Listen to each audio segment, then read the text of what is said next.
So, in building the Astromind, over these past few months to weeks, I've had to pretty much every step of the way develop my own solution based on what is essentially theory, like convergence, cognition, making how the brain works. BAR's global workspace theory, or global neuronic workspaces, whichever one you want to call it, I think by Dane, I think it was. And normally it's pretty much straightforward. What's the biological solution? What does neuroscience or what does biology say about this problem? What is the shape of the problem and what is the shape of the solution based on what neuroscience really kind of dictates the problem to be? And weirdly, that's gotten me pretty far up until last night, where I hit one of the biggest questions that's actually never really been answered, which is what goes into making a choice? And it's one of those funny things where it's like, what is the limitations of AI? I don't know. But to answer this question, I had to do a lot of thinking, and the only real answer that neuroscience has ever really had is a hypothesis, which is the attractor theory. In putting it simply, I guess you could say, choice and or free will is not black or white. It's not something you either do or don't have. It's more like, if you roll back the clock, which is what I do to get how far I have in building machine intelligence, then you have to not look at how do humans operate today, but roll back the clock thousands of years ago and try to work your way towards how did we get here, evolution wise. What were the first primitive capabilities of the brain, any brain, even an animal brain? I mean, we're animals. Cats, dogs. There are different levels of cognition that do not overlap with intelligence or sentience or AGI.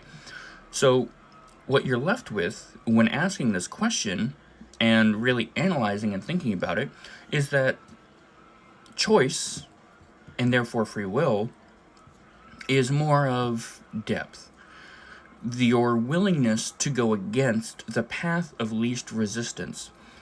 So putting it simply, even like think about a chess grandmaster, or wiping your ass, or drying off with a towel. Things that used to be cognitively complex no longer are. In fact, while doing certain things today that used to really strain you when you were younger or when you first learned it, you what you realize is you can do these things now while thinking about something else completely. And what you're left with is the conclusion that choice is simply built on top of the convergence buffer.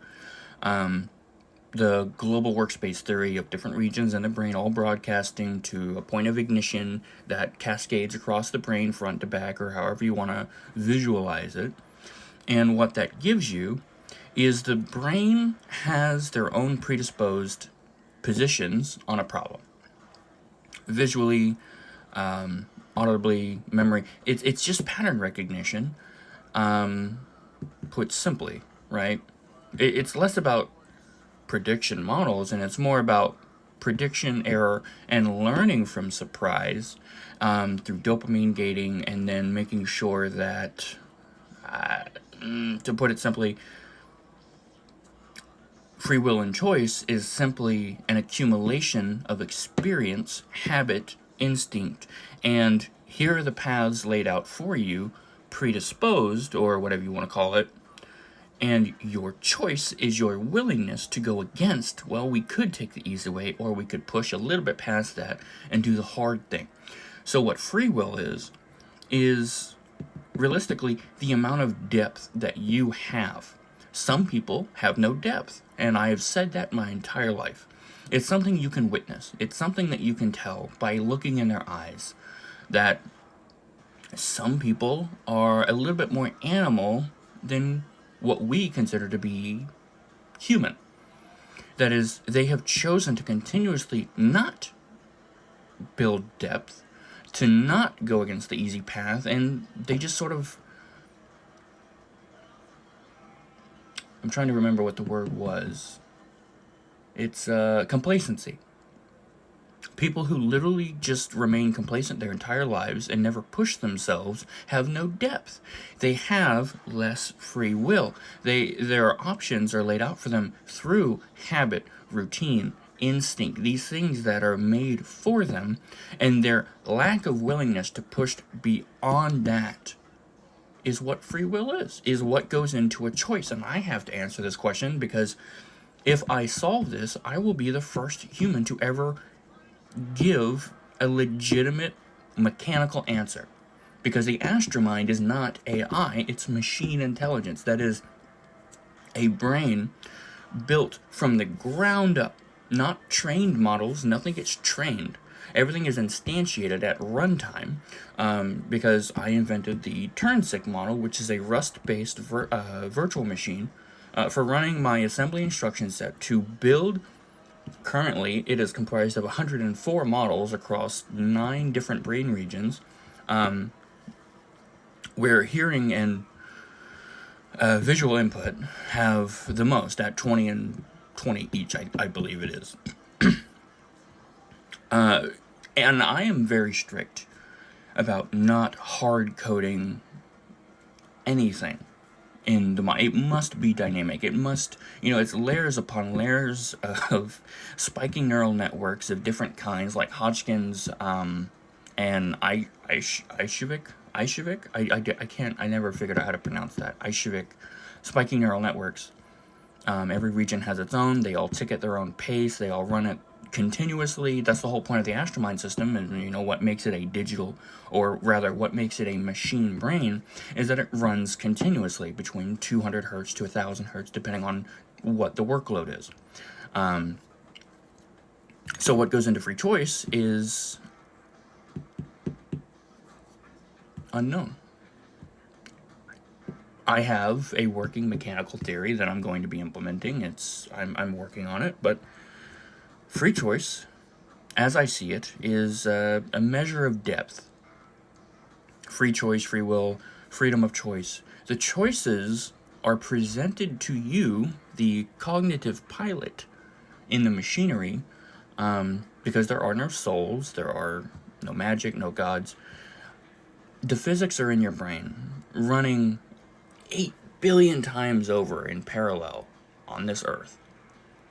The physics are there. It's not magical. It's not consciousness across multi-dimensional blah blah blah blah blah. It's all bullshit. Okay, so knowing that and working with that, it's easier to look at the shape of the problem and figure out the shape of the solution. And the shape of the solution to free will is exactly that: precognitive calculations based on experience and habit and instinct and the paths carved into your brain.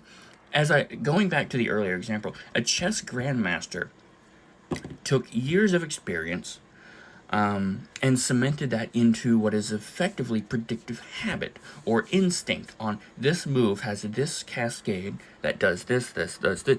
He doesn't think as hard as he used to. And that means that he therefore, funny enough, has less free will unless he pushes beyond what his brain has pre-calculated for him to choose from. Because consciousness is literally nothing more than an echo of the self within a highly complex machine. We are not conscious by design. It's not magic. It's just simply an echo of complexity. And that is a very big difference from an LLM that only exists at query time and then disappears. The Astromind exists continuously. It may choose or it may not to choose to respond to you. And to give it that ability, I have to solve the hardest question, the oldest question in human history. Not is there a God, but what is free will? And I think that's fun. And I'll be solving that question tonight, and I'll be back to you